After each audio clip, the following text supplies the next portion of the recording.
Mike Radich here, and I'm now joined on the phone by MMA Veteran Jason Ireland. Jason, how are you?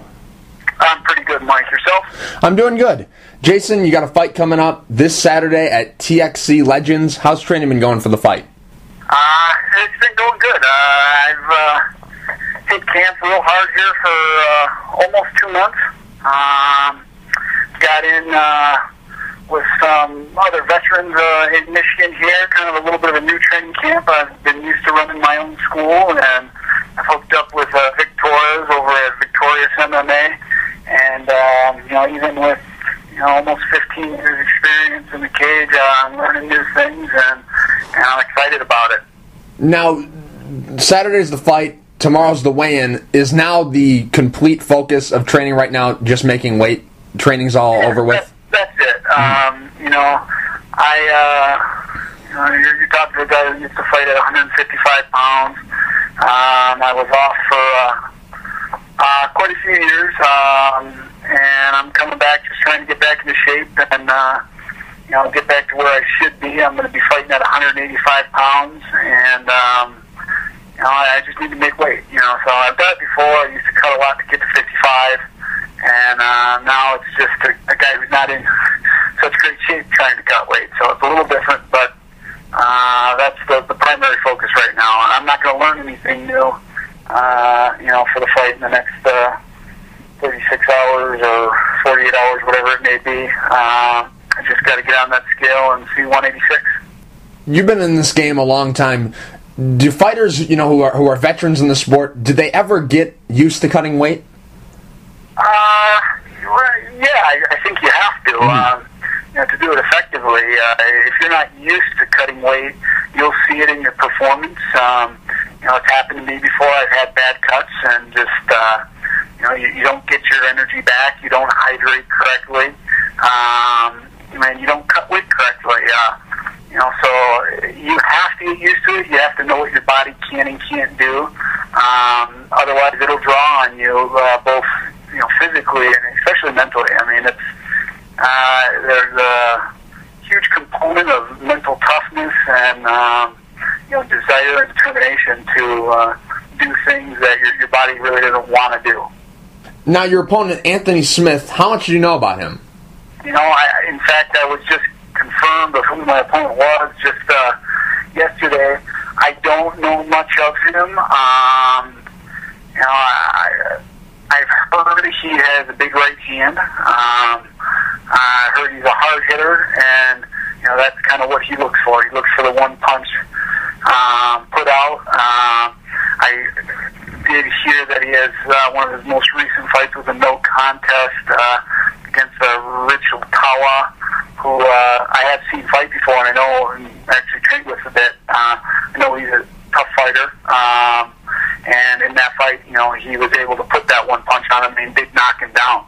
At some point, I guess there was an illegal elbow or something. Somehow the fight was ruled a no contest. But, that's really about all I know about him. Good power, a heavy hitter, and he looks for it.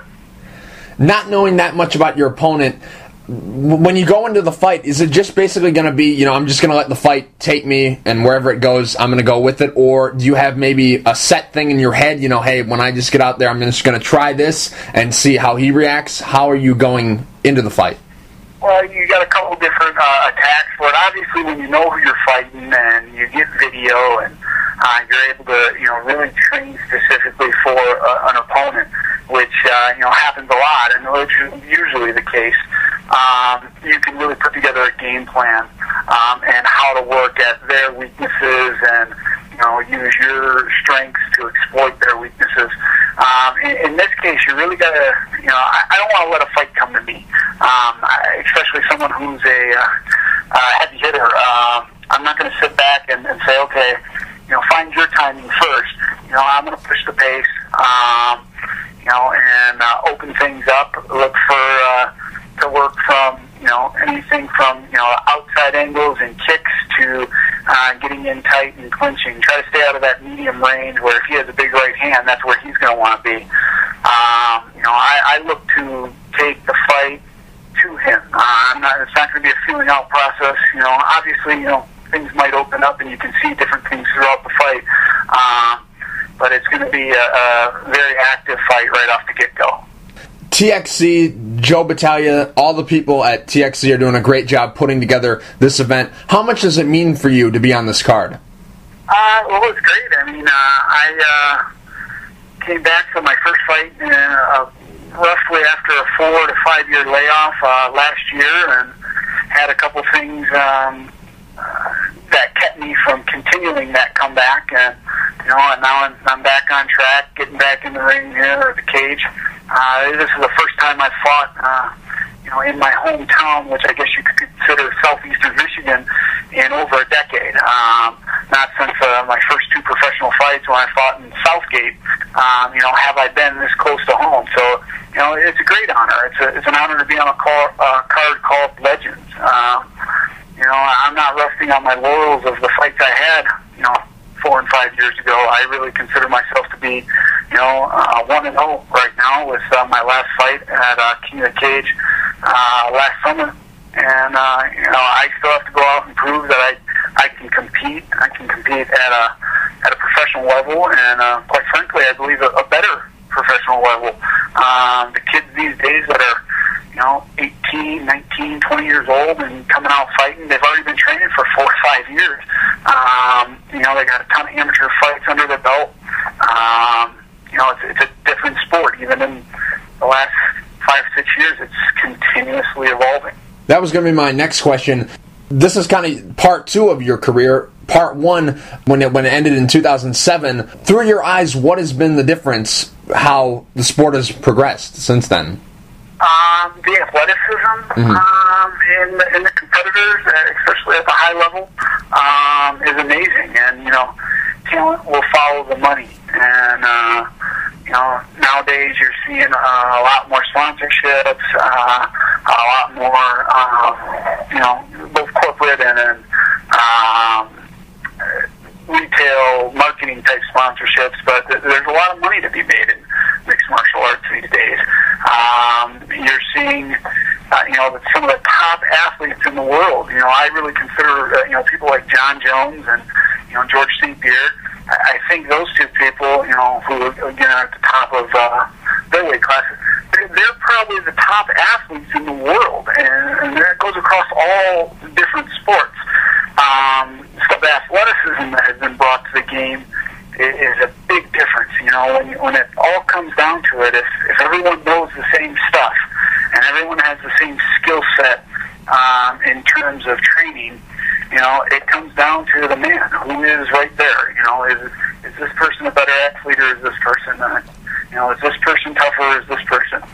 And you're just seeing so much cross-training, and some of these young guys, it amazes me their skill level at such a young point in their career, and so many of the little things that they already know that I say us old guys, I don't really consider myself that old, but when it comes to the sport, I've been doing it for 13 years or so, and we had to learn these things in the cage, and kind of fly by the seat of your pants. One day at practice, you go, "Wow! Oh, look at this! I can submit you from here." You're inventing things as you go. Now it's on every YouTube page and DVD set out there. You can learn how to fight. So those little tricks aren't there anymore. Now it's the time you have to put into the gym, and the strength and conditioning coaches that are getting involved. It's really become not just mainstream as a spectacle, it's become a mainstream sport. Now, Jason, your first stint in MMA ended in 2007 with a loss to Clay French, and then you didn't fight again until September of last year. Why the gap? Why the layoff from the sport? You get to a point where you're a little bit burnt out. At the time, looking back, obviously, everyone always says, "Well, 2020." So, it was kind of the pinnacle of my career at the time. I had just fought in Pride, come off a win over a Bellator veteran, and then fighting Clay French, who was also a Pride veteran, for the title. I was working basically, 2 jobs, training, 6 to 8 hours a day, working, even more. And I have a wife and 3 kids at home, and I was burnt out. I was losing the desire to continuously be away from my family, and I just needed a break. Unfortunately, after about a year of that or so, I kind of got sick of it and said, man, I really want to get back and train. I started training again, and just out of a freak accident, actually, while I was coaching, I tore my ACL completely in 2. So I had a pretty long rehabilitation and surgery for that, which took place in October of 2010. Brad Burke said when he had his layoff from the sport and he wasn't competing anymore, he said that you encouraged him to come back and fight. Was the roles reversed? Did he give you any sort of words of encouragement to come back? Well, seeing Brad go up and compete, he competed at the Soaring Eagle, and I'd come up to see his fights, and I asked him, and everyone, he'd always get annoyed when people would continue to ask him, when are you going to stop doing this? You're starting to get old. He loves it. He has a passion and a love for the sport. He keeps himself in shape, and he's able to continue to do it. And just the passion that I saw in him was, definitely great to him. Why aren't I still doing this? Brad won a title in King of the Cage, something that I fell short twice on, and a fight against Matt Danzig and against Clay French. Both times just ever so short. Especially the Danzig fight, which, according to the scorecards that I still have in my locker that I've been keeping for all these years, not that I'm bitter, but was actually a draw, not a decision loss on my behalf. But seeing people that I train with, and then the younger guys coming up and winning titles, it just made me want to get back in the ring. Would it have made a difference had those title fights been 5-minute rounds? Because if I'm not mistaken, those were only 3 5-minute rounds, correct? Yeah, possibly. The Danzig fight, like I said, was, according to the scorecards, was a split draw. He ended up getting the decision. He was a champion. He would have retained his belt anyway, and it was a super close fight. So, 2 more 5-minute rounds definitely could have made a difference. In the Clay French fight, I didn't have the game plan that I needed for that fight, and I had a couple, few moments where I threatened with submissions or decent shots, but he dominated the positioning as a wrestler, All-American, I believe Division III All-American, and he just he put together the game plan that worked. Obviously, having 10 more minutes to get something done, I'd take it in a heartbeat. But I can't say that even if I would have won those 2 rounds, I would have had to finish him in the last 2 rounds. Now, Jason, when you came back, you fought Michael Musselwhite at King of the Cage Homecoming in September. What did it feel like coming back and getting a win? You had been away from the sport for a while, and your last fight was a loss. What did it feel like coming back and getting a win like that?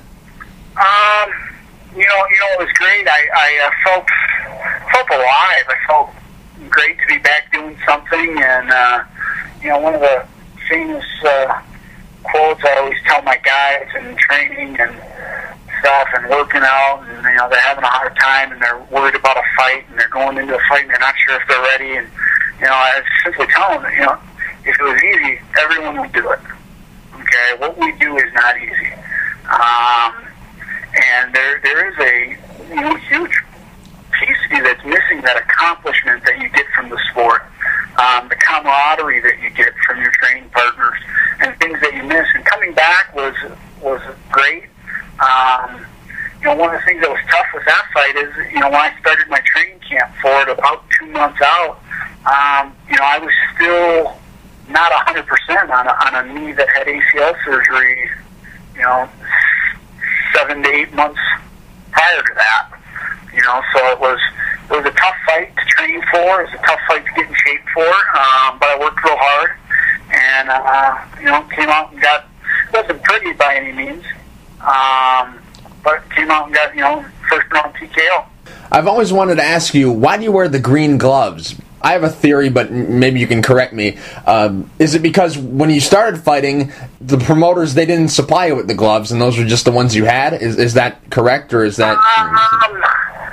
It was partially the reason.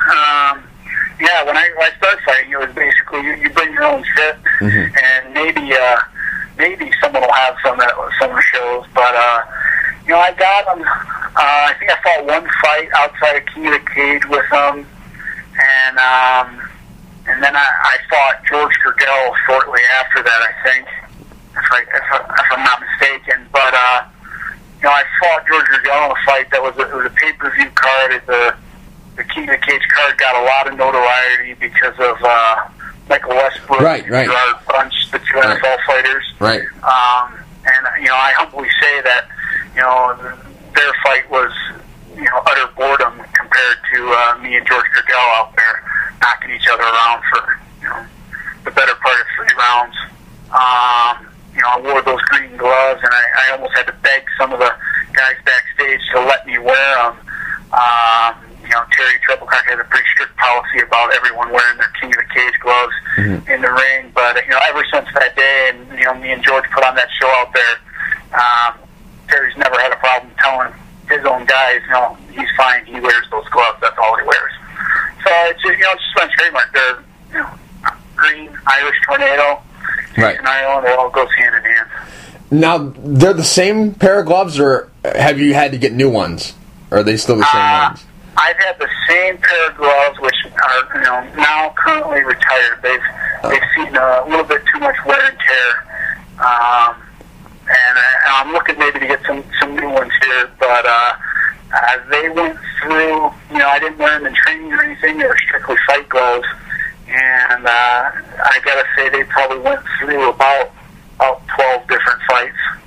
But you will be wearing green gloves on Saturday, right? I will not. I'll be wearing the gloves supplied by the Michigan Unarmed Combatant Commission. Oh, wow. But will you be wearing your walkout shirt? Green shirts are for pimps. Is that going to be making a return? It's funny. Someone asked me about that the other day. They're like, you got to make a shirt like that.